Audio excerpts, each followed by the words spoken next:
तुम्हें लग जाए। तुम तो लोगों के लिए पैदा हुए हो। 100 साल जियो मेरे भाई। अंदर क्यों छुपे हो तुम?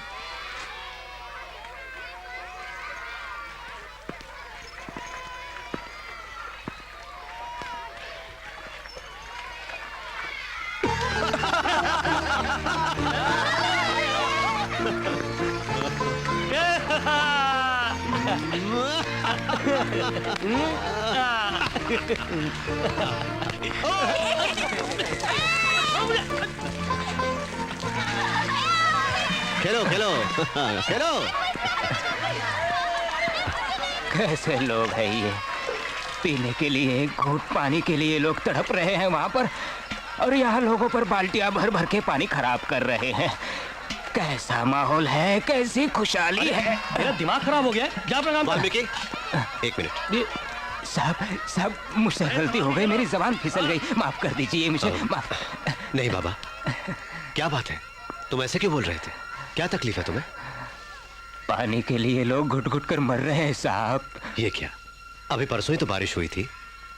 सूखी बंजर जमीन है, जितनी भी बारिश हो पानी तो जलते तवे पर गिर के जैसे भाप बन जाता है, वैसे ही इस जमीन पर पानी जमा नहीं हो पाता।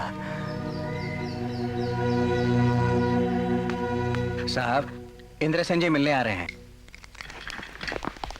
नमस्ते साहब। नमस्ते, आइए आइए आइए बैठिए।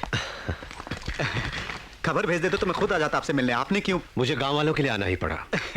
बोलिए, क्या सेवा कर सकता हूँ? सर, बारिश के पानी को जमा करने के लिए इस एरिया में रिजर्वायर बनवाना है, नहीं तो हम गरीबों के आंसुओं को कभी नहीं रोक पाएंगे। इस रिजर्वायर के निर्माण के लिए बहुत पहले ही मैंने गवर्नमेंट से प्रपोज किया, लेकिन वो रुपया मैं दूंगा, जरूरत पड़ेगी तो लोगों से कहूंगा। प्रॉब्लम रुपयों की नहीं। फिर जिस एरिया में रिजर्वायर बनाने से लोगों को फायदा होगा, वो जगह शिवनाथ परिवार की है। वो बिल्कुल नहीं मानते। मैं तो कई बार उनसे बोल चुका हूं, लेकिन वो लोग अपने जिद पर बैठे हुए हैं। अब गवर्नमेंट क्या करेगी जब ऐसे खुदगर्ज लोग मौजूद हैं? इसलिए हम भी चुप हैं। मैं चुप नहीं रहूंगा। आप शिवनाथ के बेटों को बुलवाइए और गांव की जनता को भी बुलवाने का इंतजाम कीजिए। वो ना माने तो? अगर इस बार उन्होंने मना किया तो सरकार नहीं, मैं खुद ही उनसे निपट लूंगा। कलेक्टर साहब। क्यों कलेक्टर साहब, हमको काम नहीं है क्या? आपने बुलाया तो हम चले आए। कहाँ है इंद्रसेन? है चलो।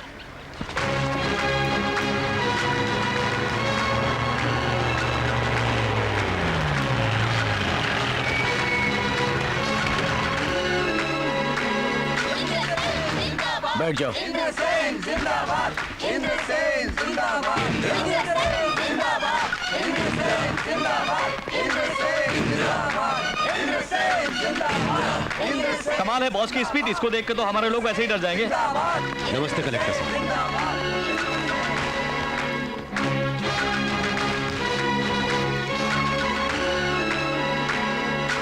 अब बोलो कलेक्टर, हमें क्यों बुलाया? आप सब लोग ये जानते हैं कि रिजर्वायर के लिए जगह क्या हम लोग उसे मुफ्त में देने को बैठे हैं? गांव वाले कुछ भी बोले, इन्होंने क्या मुफ्त में काम किया था जो उनको हम अपनी जमीन नहीं दे? मुफ्त में किसने मांगी? आप जितनी भी रकम चाहें बोलिए, मैं दिलवा दूंगा। नुकसान का सौदा, गवर्नमेंट खुद कर्जे में, कब आएगा रुपया हमारा? नुकसान क्या तुम भरोगे? हाँ, मैं भरूंगा। बात से हटोगे तो नहीं? आज तक मैंने जो भी वादा किया है वो पूरा किया है। हमारे 1200 एकड़ के बदले में तुम्हें अपना मौसमी का बाग देना होगा। ये कैसे होगा? तुम्हारी बंजर जमीन है और हमारी उपजाऊ है। सही फरमाया, ये तो अन्याय है। सरकारी रेट के हिसाब से। सरकारी रेट के हिसाब से नहीं चाहिए हमें। आपको चाहिए तो बोलिए वरना हम चले। रुक जाइए। ऐसा मत कीजिए। छोड़िए कलेक्टर साहब, ये जो मांग रहे हैं वो मैं लिख के दूंगा। बैठिए। इंद्रसेन सुनो, उस खेत में 200 एकड़ मेरे हैं। मुझे भी उस पर दस्तखत करने हो तो तुम्हारी पुरखों की जायदाद, वो तुम्हारा घर, सब मुझे लिख कर देना होगा।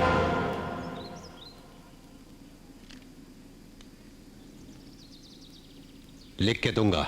तुम्हारे नाम जो बैरलगंज है वो और चूने की फैक्ट्री सब मेरे नाम करनी होगी, तभी मैं दस्तखत करूंगा, समझे? ओके, मैं कर दूंगा। सब कुछ लिख के दूंगा। वीरेंद्रनाथ, अब सिर्फ तुम बचे हो। क्या चाहिए तुम्हें? तुमने मेरे पिता को इस गांव में आने से रोका था। तुम अगर इस कागज पर दस्तखत चाहते हो तो तुम्हें इस गांव को छोड़कर बाहर जाना होगा।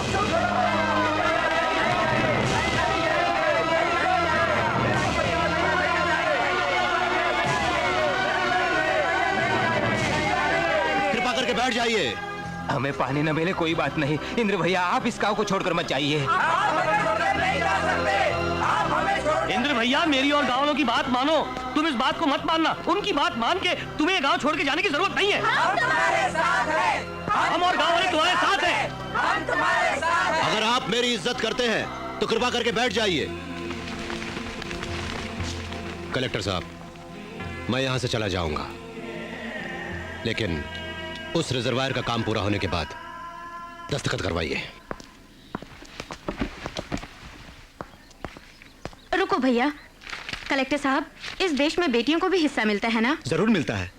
क्यों नहीं बहना, 1200 एकड़ जो है वो सब तुम्हारा ही तो है। जब चाहो तुम्हें दे दूंगा। इसका मतलब मुझे भी इस पे दस्तखत करना होगा? करना होगा। दस्तखत तो मैं करूंगी, लेकिन मेरी एक शर्त है। देखिए देवी जी, मेरे पास अब कुछ नहीं बचा है खाली हाथों के सिवा। खाली हाथों को रहने दो, मंगलसूत्र बांधने के लिए।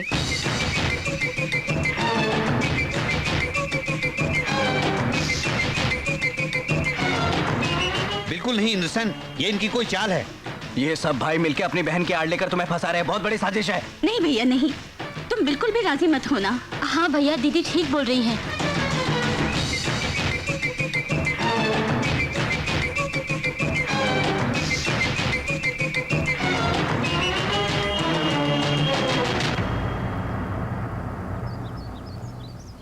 जैसा कि मैंने वचन दिया है, इस रिजर्वायर के पूरा होते ही मैं इनसे ब्याह करके इस गांव को छोड़ के चला जाऊंगा। वाह, ये हुई ना मर्दों वाली बात। कागजात लाओ, दस्तखत कर देते हैं।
मैं चलूं सर? इंद्रसेन जी, वंडरफुल। आपकी वजह से इस रिजर्वायर के बदौलत इन गरीबों को अब जिंदगी भर कोई दुख नहीं होगा। आपने अपना वचन निभाया। भूल रहे हैं आप, असली बात तो अभी बाकी है। क्यों? आप कल ही सगाई की तैयारियां कर लीजिए, अपने भाइयों से भी कह दीजिए।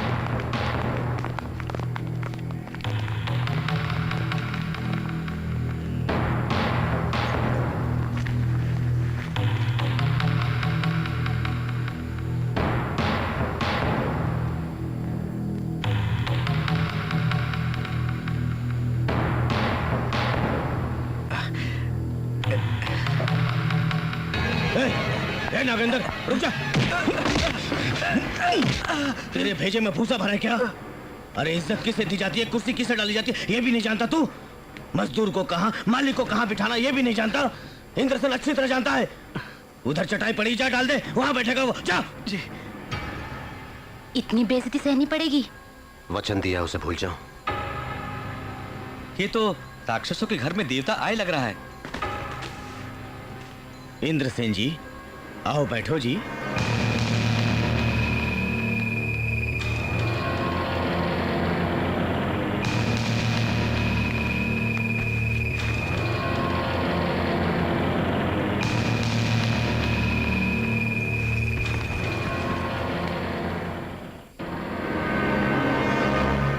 मैंने जो कहा क्या वो गलत बात है?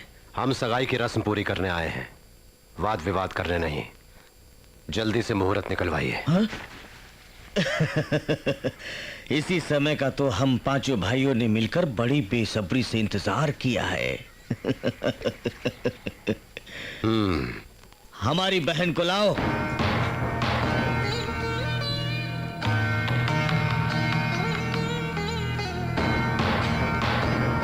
आओ बहन।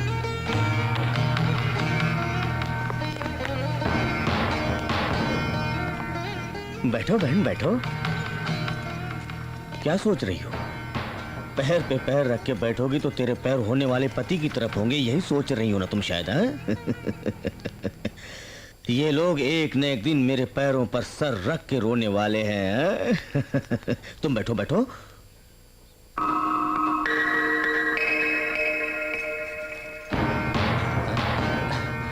ये क्या बहना, तुम नीचे बैठ गई?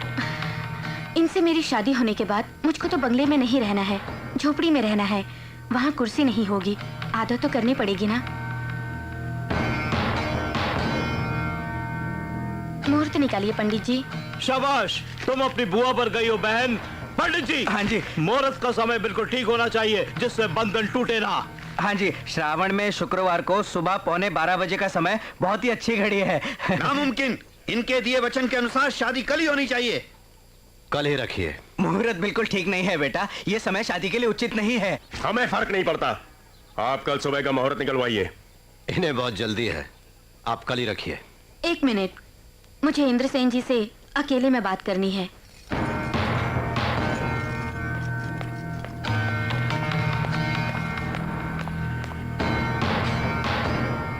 अभी तो शादी भी नहीं हुई और ये मुझे कमरे में बुला रही है। सुनो, घबराओ मत। ठोकर खा के पछताना आपके वंश में हो सकता है, लेकिन उनके वंश में नहीं है। कैरेक्टर बहुत अच्छा है, आप आगे की सोचो। चल भाग। भाइयों ने कुछ कसर छोड़ दी है क्या, जो तुम मांगने के लिए मुझे यहाँ पर लेकर आई हो? कुछ मांगना है तो मांगो। तुम्हारे प्राण। दो क्या? सिर्फ आप चाहिए मुझे। मेरी बुआ की तरह मैं भी आपको मार दूं, इसीलिए मेरे भाइयों ने मुहूर्त निकलवाया। अमेरिका से आने के बाद मैंने भाइयों को देवता माना। हमारा परिवार आपको दुश्मन समझता था, लेकिन तुमने मेरे भांजे को बचाया। मेरे भैया ने उसकी जान ली, तभी तो इन दोनों परिवारों के बीच का फर्क जान गई मैं। आप ये शादी मेरे लिए बिल्कुल नहीं कर रहे हैं, बल्कि गांव वालों की भलाई के लिए कर रहे हैं। मैं ये बात जानती हूँ। मुझे आपका प्यार चाहिए, गरीबों के लिए जो प्यार है, जरा सा मुझे भी दे दीजिए प्लीज।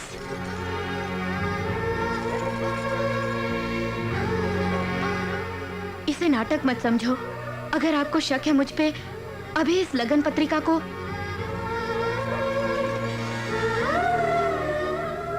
देखो स्नेहा, ये लग्न पत्रिका हम दोनों को पति पत्नी का दर्जा देके बहुत खुशी देगी।